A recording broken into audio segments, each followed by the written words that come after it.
पिछली क्लास में हम लोगों ने प्रकाश के बारे में कुछ बेसिक बातें को जाना था।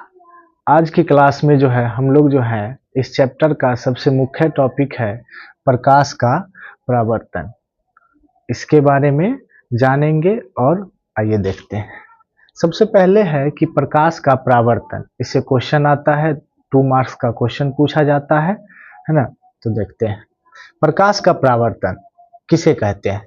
तो प्रकाश की किरण को किसी सतह से टकराकर लौटने की क्रिया को प्रकाश का परावर्तन कहा जाता है। क्या कहा जाता है? प्रकाश का परावर्तन कहा जाता है। अब यह क्रिया कैसे होती है अब समझिएगा। देखिए, मान लीजिए कि यह जो है एक सतह हमने बनाया, ये एक सतह है, ये क्या है? एक सतह है। अब इस सतह पे जो है किसी बिंदु स्रोत से एक प्रकाश की किरण निकलती हुई आ रही है। अब ये आ गई प्रकाश की किरण। अब ये जो आई प्रकाश की किरण, यह प्रकाश की किरण जैसे ही इस सतह पर पड़ती है, यह अपने आप को जो है परिवर्तित कर देती है, यानी कि टकरा करके और लौट जाती है। यही क्रिया तो क्या कहलाता है? प्रकाश का परावर्तन कहलाता है। ये जो आने वाली जो किरण है, जो आने वाली किरण है, इसको कहते हैं हम लोग आपतित किरण। आपतित किरण। और ये जो उस सतह से टकरा कर लौट जाने वाली जो किरण है, प्रकाश की किरण, उसी माध्यम में चली जाती है। यह है हमारा परावर्तित किरण। कौन सा किरण? परावर्तित किरण। अब देखिए यहाँ पे कि आपतित किरण सतह के किसी न किसी बिंदु पे आके मिलता है और वहीं से जो है परावर्तित किरण जो है मुड़ जाती है। तो जिस बिंदु पर आकर मिलता है उस बिंदु को हम लोग कहते हैं आपतन बिंदु। आपतन बिंदु। और इस आपतन बिंदु पे जो है एक लंब डाल देंगे तो इसी लंब का नाम पड़ जाएगा अभिलंब। क्या कहते हैं इसको? इसे कह देंगे अभिलंब। ये हो गया हमारा अभिलंब।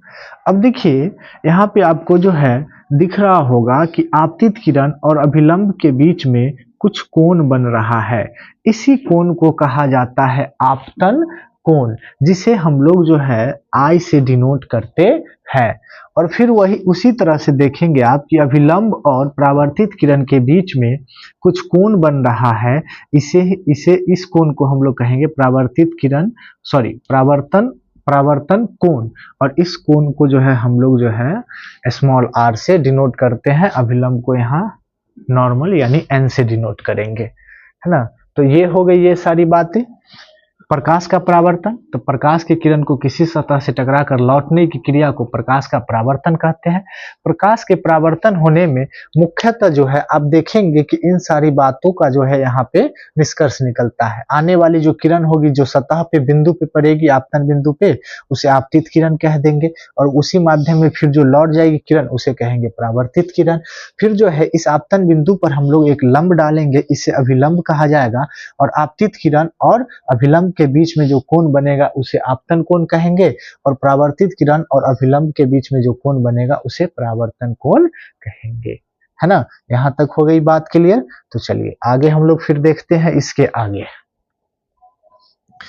आगे देखते हैं। अभी हम लोग जो है एक एक करके इन सारी बातों को समझेंगे, है ना। लिखवा देते हैं। आपतित किरण किसे कहेंगे? तो किसी सतह पर पड़ने वाली प्रकाश की किरण को आपतित किरण कहते हैं। जैसे कि अभी हमने पहले पीछे भी देखा कि हमने एक सतह लिया।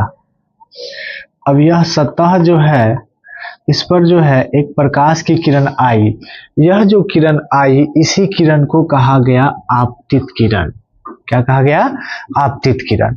और आपतित किरण यहाँ पर आएगी और पुनः जो है जिस बिंदु पर आकर के मिलती है वही बिंदु टकराती है, वही बिंदु हो जाएगा हमारा आपतन बिंदु। और इसी आपतन बिंदु से ये जो परावर्तित किरण है, जिस माध्यम में चलकर आपतित किरण आती है, जैसे मान लीजिए कि आपतित किरण जो है, आपतित किरण का माध्यम है हवा। तो मान लीजिए कि आपतित किरण जो है हवा से चलकर आती है, तो उसी माध्यम में यह किरण जो है पुनः लौट जाएगी। उसी माध्यम में क्या हो जाएगी, पुनः यह जो है लौट जाएगी, और यह जो लौट जाएगी तो यह जो किरण बनेगा, यही किरण हमारा हो जाएगा परावर्तित किरण। क्या हो जाएगा, परावर्तित किरण, है ना। और यह जो है आपतित किरण हो गया हमारा पहला, ये आपतित किरण, और ये हो गया परावर्तित किरण। आपतित किरण और परावर्तित किरण, ये दोनों जो है जिस बिंदु पर आकर के आपतित किरण मिलेगी, टकराएगी, और उसी बिंदु से फिर जो है वापस चली जाएगी उसी माध्यम, तो उधर परावर्तित किरण में, और यह बिंदु आपतन बिंदु होगा। अब देखिए अभिलंब क्या होता है, क्या कहता है कि आपतन बिंदु पर डाला गया लंब क्या कहलाता है, अभिलंब कहलाता है। अब आपतन बिंदु पर एक लंब हम डाल देते हैं, ये हो गया हमारा यहाँ पे लंब। यही जो लंब हो जाएगा हमारा, ये इसी को लंब को क्या कहेंगे, अभिलंब। ये जो लंब है यही क्या कहलाएगा, अभिलंब कहलाता है। दूसरी बात, अभी हमने पीछे भी आपको बताया है कि आपतन कोण के बारे में, कि आपतन कोण किसे कहेंगे, तो आपतित किरण और अभिलंब के बीच बने कोण को आपतन कोण कहते हैं, और इसे आई से डिनोट किया जाता है। किससे सूचित किया जाता है, आई से सूचित किया जाता है। तो ये देखिए यहाँ पे आपका बन रहा है आपतित किरण। समझ में आ रहा है, आगे बढ़ते हैं। देखिए यह है हमारा अगला जो है, सॉरी आपतन कोण यहाँ पे बन रहा था, अगला जो है वह है परावर्तन कोण। परावर्तन कोण किसे कहेंगे, तो परावर्तित किरण और अभिलंब के बीच बने कोण को क्या कहेंगे, परावर्तन कोण कहेंगे, और इसे आर से डिनोट करते हैं। किससे डिनोट करते हैं, आर से, स्मॉल आर से डिनोट करते हैं। तो कुल मिलाकर के ये सारी बातें हैं जो कि प्रकाश के परावर्तन से संबंधित थी।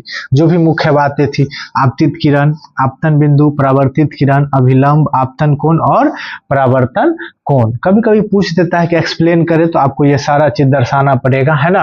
अब जो है इसके अगला टॉपिक रहेगा हमारा इसके आगे, वह है प्रकाश के परावर्तन के नियम, है ना। तो प्रकाश के परावर्तन के नियम जो है हम लोग जो है अब कल जानेंगे।